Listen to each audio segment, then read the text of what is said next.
Okay, I want to discuss several non-related things here. First, in my earlier video, I was talking about languages, and I was going to include the Tower of Babel, but I forgot. But it's in the Old Testament, in the book of Genesis. Somewhere in there. But let me relate to the story behind the Tower of Babel. But now let me start off at around chapter 6, where the space aliens come down, or angels, I don't know, you call me anything you want, but they came down, had sex with mortal human females, and their babies turned out, when they grew up, they were like giants, and they turned out evil and stuff, and God said, well, I'll fix them, I'll drown them all in a big flood, except for Noah and his family. But anyway, after Noah and his family rode out this flood for I don't know how long, and then Noah landed on top of Mount Ararat, and the earth eventually dried up, and then they all begat until there's a pretty good size human population again.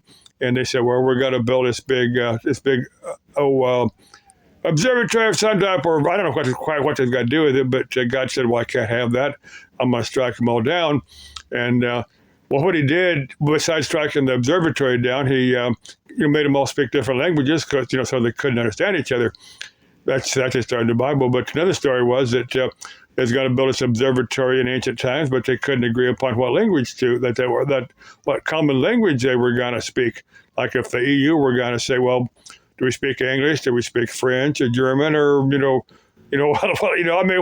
But I think the EU pretty much thinks it's English, but just because it's a common language everyone speaks, it's a second language. But anyway. Where was I going with this? Another thing I want to cover. In one of my videos, I showed, I just showed this dirty condenser. I didn't really show how to clean or anything, but I could have somebody else hold the camera for me and show how to pull the screws out of a small reach in, and pull the. I've got one place I need to do in the next few days. I could have somebody hold the camera for me and just show how to pull screws out and then get in with there. Well, I use a tank of nitrogen on that one just because I had it there. But if I'm going to do a bunch of them, I'm just going to drag an air compressor with me and show how to blow it out with an air compressor. Now, that's pretty simple. That doesn't involve, major technical skills. And I've thought for a long time that somebody either with a big air compressor, the back of a pickup, a long hose, or somebody with a little smaller air compressor could make a business just cleaning the condensers of air-cooled, small restaurant type, reach-ins and that type of thing. Just cleaning those, you can do a good business at it. Now they do what I've always considered a scam, a rip-off, but it's duct cleaning, because I've always felt that it didn't really do anything. That you got to get the dust out there, and the next good dust storm just filled it with dust again. That's always been my opinion of duct cleaning. But some people that have allergies say it does wonders for them. So maybe it does. I don't know, but. That's like I said. If someone wants me to make those, how to clean stuff, or any other how-to video that I know how to do, leave me a comment somewhere, leave a comment here, or send me an email. It's like repairmanjamesgodwin@yahoo.com. Send me an email and let me know what type of how-to. Most of them I think are probably out here anyway. It's probably people a little bit better at making how-to videos, but I said I've been cautious about not doing any of the DIY videos. Now, I can show you how to take an ohm meter and check, fuse, check the continuity of like a winding on a motor, or compressor, or something. I can tell you how to check like a oil electrolytic running capacitor. You can check if you only have an ohm meter. You can take the particular trick I used to use, long before they had these capacitor checkers. Now, a lot of the meters now they have a little capacitor checker.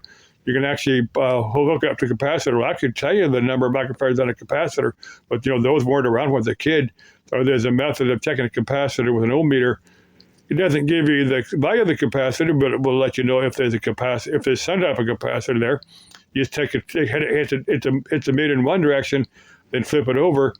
You actually charge it with the meter, and then you turn the ohm meter over, and if there's a capacitor there, it'll just show a short display on the ohm meter and then back off again. That's letting you know that there's some capacity there.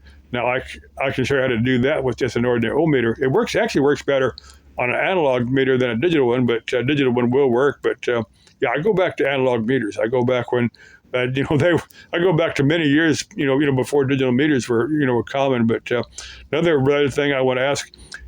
Now, I'm sure there's probably a number of people here that go back to the Freon 12 days because that's anything before about 94.